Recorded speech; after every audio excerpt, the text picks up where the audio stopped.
Hi everyone, welcome to my review of the Bitfenix Prodigy M. This is a micro ATX computer case that I've currently got my Hackintosh built inside. So you can see the front is covered mostly with this black mesh. This keeps good airflow going in. The power supply fan is actually right here, and the mesh lets it suck in or blow out air. Around the edge we've got this silver colored plastic outline here.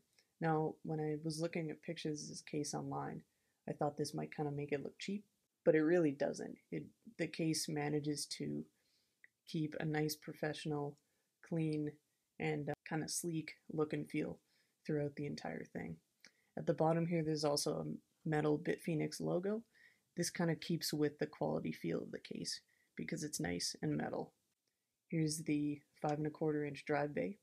I haven't used it, of course, so I've just got the standard metal mesh filler thing. Moving over to the right side now, we can see the side panel I/O and the power and reset button. The power button feels pretty nice. It's covered in rubber, and then we've got the reset button. I've never used that, but that's okay.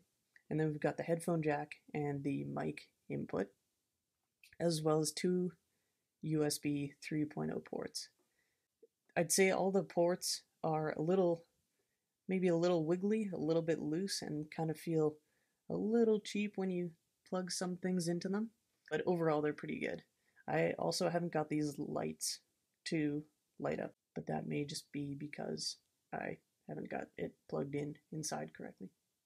The side is all metal, and these side panels are very thick. They're actually quite heavy, and they feel really good in your hand when you take them off. And that's just kind of a black powder coated aluminum. I do wish they could keep the color consistent between the side panel and the top handle, but that's okay because they're totally different materials. Alright, here's the top of the case.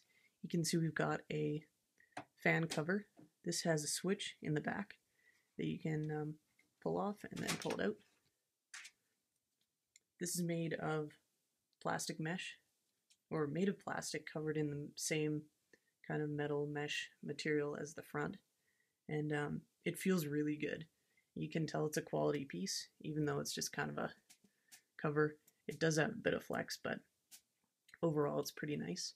Now up top here you can fit a couple of 120mm fans, or a 240mm, or a twin 120mm radiator if you wanted to. It's made, most of the top is made of metal, same stuff as the sides, very thick, powder coated black in this case. Now the main thing on the top I guess we should talk about is the handles. These are made of what Bitfenix calls fiberflex, and it's this plastic that's very thick, and they're really good. I was a bit concerned before I got this that the handles might be too flexible, might kind of break easily, because on something this heavy you're always a little skeptical of anything that's made of plastic. But actually they're very strong, and you can tell that they're well built. You can also actually take them off if you don't like the look. It does leave a bit of a gap underneath kind of the side panel where it used to be covering, which is a little crappy looking. On the top anyway. On the bottom you wouldn't really notice it. These handles are very sturdy. You can pick the machine up by them, no problem. The one thing though,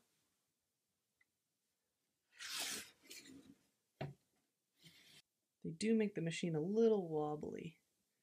So it's mostly because they're flexing. So it's not gonna fall over. I'm wiggling it quite a bit here, like it's not about to fall over. But that can be a little disconcerting at first. You do get used to it though. And if you wanted to, you could just take handle off, and then you wouldn't have any trouble with that. So we're gonna head around to the back now and take a look at what we've got on the rear. So here is the rear of the case. I guess the first thing we'll take a look at are the 5 PCI Express slots. So you could fit 2 graphics cards in this case. That's kind of what you get with micro ATX, Right now I've got one dual slot graphics card and a Wi-Fi card sticking out. This is a toolless design, so you just undo this thumb screw right here, and then apparently everything falls apart because it's now loose. But yeah, here is a PCI Express cover. They got lots of holes in them, so they're good for ventilation. And this makes it very easy to install and remove cards, which is pretty nice. Moving below that, we've got we can see one of the 120 millimeter fans that come with this case. You can also fit a 140 millimeter if you had one. These fans that come with the case are very quiet.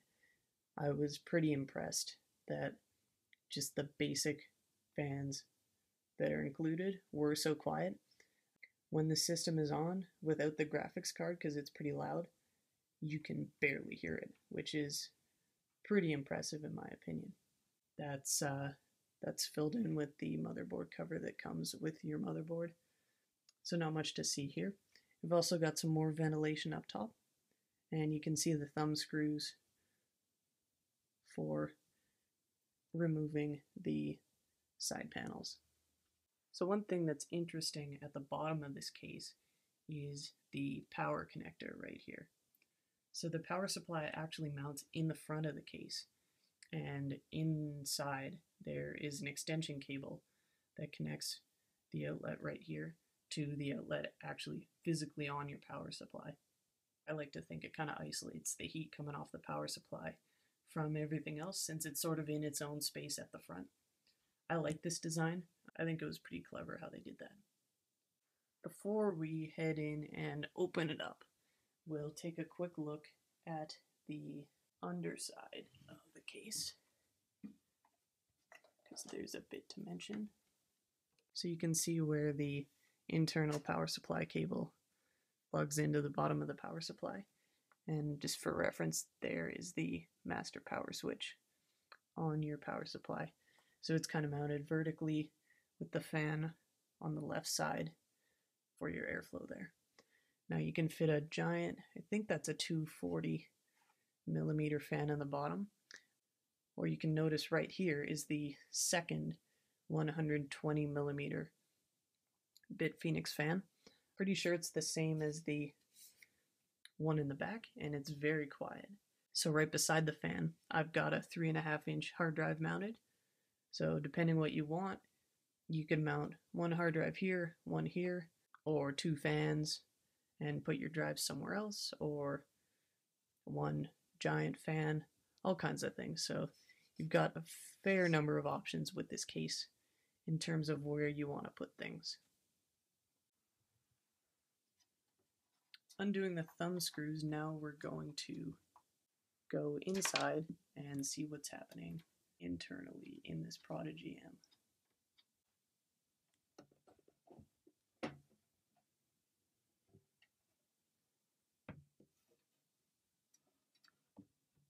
So now we've cracked it open, the first thing you're probably going to notice is this drive rack right here. So it's good for 2.5-inch drives. You can fit up to 3 of them. They've actually got this clever clip mounting system, so you only need a couple of screws to put a drive in 2 out of 3 slots. So you've got these hook things that go into the holes. Those are pretty clever. I like that. One complaint though is that this rack seems to be a little bit wide for the drives. So you can see the drives end with a good, probably about a centimeter left. And this means that the case can kind of run into your SATA cables and push them up a little bit. Now it doesn't affect the performance or anything, but I don't like any extra stress on my cables. So this kind of makes me a little bit concerned. Now if you wanted to, you could just kind of Dremel out this side here and give yourself more room. I was thinking of doing that. I think I'll probably leave it, but that may be a mod I'm going to do in the future. Another thing that's annoying about this drive rack is that it screws in. So every time you want to go into your system and poke around, you basically got to undo the screws. I've actually only got it mounted with 2, just so that'll speed things up. I do wish they've figured out some sort of clip or hook or slide out system to mount this. You don't need to use it though. There are other places to put drives in this case, so that's nice. Here's a close-up of the drive mounting. You might be able to tell that these SATA power cables are kind of being pushed up by the rounded edge of this rack here. Now that's kind of annoying, doesn't really affect the performance, but I don't like any extra pressure being put on any of my connectors. Here's a close-up of the front panel USB power switch and indicator LED PCB. So you can see there's a lot of gunk on it, which is a bit concerning. I think it's probably just flux. That really shouldn't be on there, so that's a little shoddy in terms of quality. It really should be properly cleaned off. While I'm here, I'll also mention these drive cages. These are on the inside of the left panel, and they're good for 2.5-inch drives. So you could fit one here and one here. They're just plastic. They feel okay. They're maybe a little wiggly, but there's not really any way to mount that any better. So yeah, your drives just screw in here. Although same thing with the drive rack in the case. There's not much clearance for a power cable. Now that just may be because my SATA power cables are pretty thick, but when you mount a drive in here, you do get a little bit of bend and flex in the cable, which is not bad, but a little bit annoying. So I've pulled off the drive rack so we can kind of take a look inside the case a little more. We'll take a look at the fans for the moment. So I've got the first 120mm fan right here. I've flipped it so it's blowing cold air up into the case. The other 120mm fan is at the back, exhausting air out. That's kind of what I've opted to go with. Seems to work fairly nicely. We've also got one hard drive mounted in the bottom. Probably tell the bottom is made out of mesh. We saw that earlier, but that's pretty nice for airflow and everything.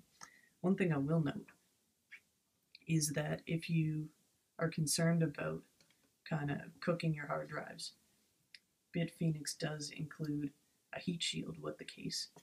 It's thick black plastic, actually feels pretty nice, and it's got magnets on it to stick onto the bottom. They say this is to stop you from cooking your hard drives. I haven't used it because I have a fan at the bottom, so I need the airflow that this would cover up if it were installed, but that is an option with the case. So pardon the power and SATA cables in the way, but you can see kind of how the power supply is mounted. The power supply fan is on this side, either kind of blowing or sucking air, I guess blowing air out the front vent, which is all mesh, so you've got pretty solid airflow there.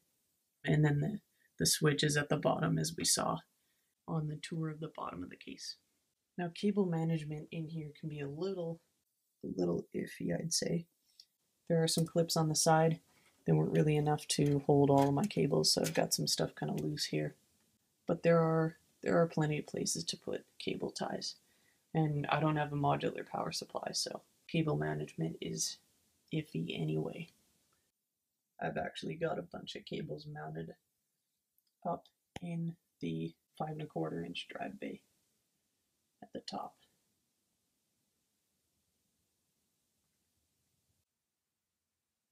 So there's a fair bit of room in the case. I certainly haven't run into any trouble fitting all the bits I need in there. Running 2 graphics cards, you might run into some length issues with kind of them running into the 5.25-inch drive bay, but my graphics card is pretty stubby, so that's not a problem here. And then you've got a lot more room for all kinds of crazy liquid cooling stuff, so you could put rads at the top and probably even in the front and definitely in the back as well. So that pretty much concludes the review, I'd say overall, I'm very happy with the case. For the price I paid, I think I got a pretty solid deal. Overall, I think I give it a 8.5 out of 10. Things against it would be the 2.5-inch drive rack, which I think needs to be a little narrower to fit SATA power cables better, and could definitely use some kind of clip mechanism to keep itself in place. Also, there are some panel gap issues. These are very visible on the pictures on like Newegg and that kind of thing. You can see that the side panels don't really kind of mesh with the top handles as well as they should. So even though the build quality is very good and everything's very sturdy, I'd say they do have a few issues with just kind of precision. There's also actually a white version of this case. You've probably seen it. The thing with the white version is the front is solid. It's not made of mesh.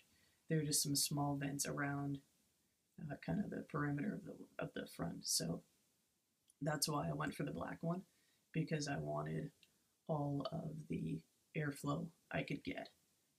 So this case definitely has a quality feel. It's definitely well built. The side panels are actually surprisingly heavy. The handles at the top are certainly thick and certainly strong enough to support a heavy build if you're carrying it around. And they're removable if you want to do that. So sitting on a desk, this case looks very professional and is pretty impressive. It kind of looks like a mini old style Mac Pro, which is kind of nice. That sort of look I was going for with my Hackintosh build got in here. So if you're looking for a quality, nice looking micro ATX case, perhaps for a Hackintosh build, but for anything really, definitely check out the Bitfenix Prodigy M. So I got this case from Memory Express.